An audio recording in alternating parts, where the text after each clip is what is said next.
விஜய் அவர்களை விஜய் அவர்களை இந்த விவகாரத்துல சந்தேகிக்கப்படக்கூடிய நபராக சிபிஐ அதிகாரிகள் கருதுறாங்க அப்படின்ற நிறைய இன்ஃபர்மேஷன்ஸ் சோஷியல் மீடியாவில் இருக்கிறத பார்க்க முடிஞ்சது. நிறைய ஊடகங்களும் அதை போட்டிருந்தாங்க.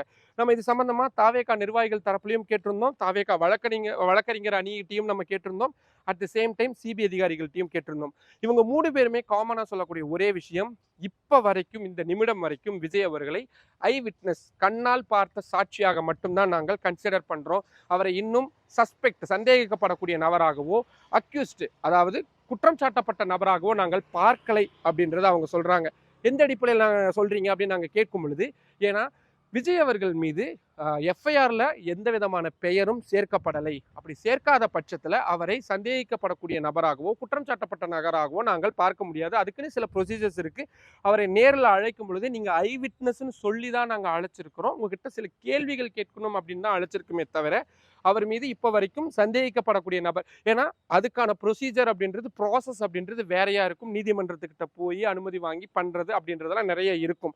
இப்போ ஒருவேளை இவர் கொடுக்கக்கூடிய பதில்கள் அடிப்படையில அவரு முரணான பதில்களை சொல்றாரு அப்படின்னு நீதிமன்றம் கருதும் பட்சத்துல அப்போதான் விஜய் அவர்களை சஸ்பெக்டாக பார்க்க தொடங்குவாங்க.